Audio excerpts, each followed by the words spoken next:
Assalamualaikum warahmatullahi wabarakatuh. Hai, terima kasih sudah mengklik video ini. Saya Faja Fajira dari Lokal 3C Pendidikan Geografi, Fakultas Tarbiyah dan Keguruan UIN Suska Riau. Dalam video ini membahas tentang faktor klimatik dalam perkembangan bentuk lahan di Indonesia dengan dosen pengampu Bapak Ismail MPD. Selamat menonton. 1. Perubahan iklim dan geomorfologi lahan tinggi. Penurunan suhu udara lebih kurang 5-6 derajat Celcius selama glasial Pleistosen di Pegunungan Tengah Irian Jaya mengakibatkan penurunan garis salju sekitar ketinggian 1000 meter. Sejalan dengan itu, garis hutan dan zona vegetasi pada berbagai ketinggian lebih rendah sebagai hasilnya. Glasiasi berkembang dan beberapa lidah gletser pada beberapa tempat mencapai ketinggian 3000 meter. Tanda-tanda glasiasi lebih dari sekali yang meyakinkan belum dapat ditemukan.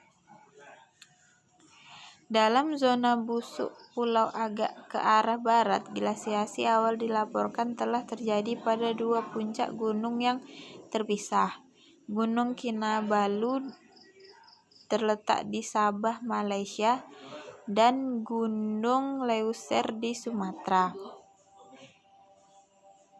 Glasiasi di Kinabalu hanya terbatas beberapa kilometer persegi di atas ketinggian 3.800 meter. 2 lidah gletser telah dilaporkan. Kejadian di Leuser jauh lebih rendah di Sumatera Utara, terbatas pada beberapa material moraine. Ketinggian dari gunung tersebut merupakan batas dari glasiasi Pleistosen. Yang kedua, perubahan curah hujan kuarter dan pengaruhnya. Zaman glasial adalah meluasnya lapisan es di kutub utara sehingga Eropa dan Amerika bagian utara tertutup es, sedangkan daerah yang jauh dari kutub terjadi hujan lebat bertahun-tahun.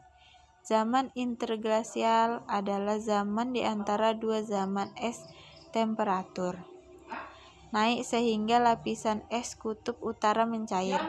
Akibatnya, permukaan air laut naik dan terjadi banjir di berbagai tempat, hal yang menyebabkan banyak daratan terpisah oleh lautan selatan dan selat.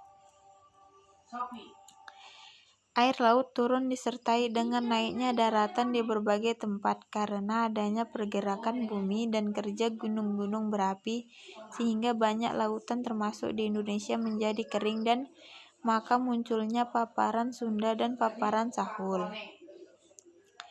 Yang ketiga, efek perubahan permukaan di laut pada laut, dangkalan, dan pantai.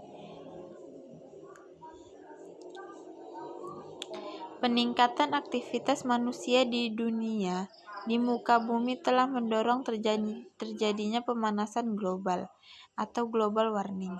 Salah satu dampaknya adalah perubahan muka air laut.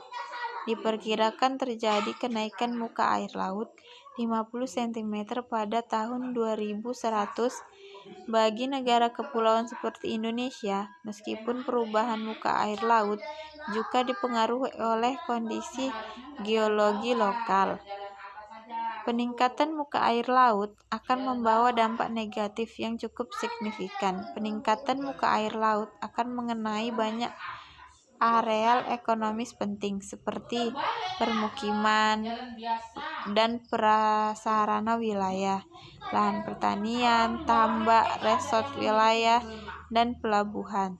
Tergenangnya jaringan jalan penting seperti di pesisir utara Jawa jelas berpengaruh terhadap kelancaran transportasi oleh orang dan barang.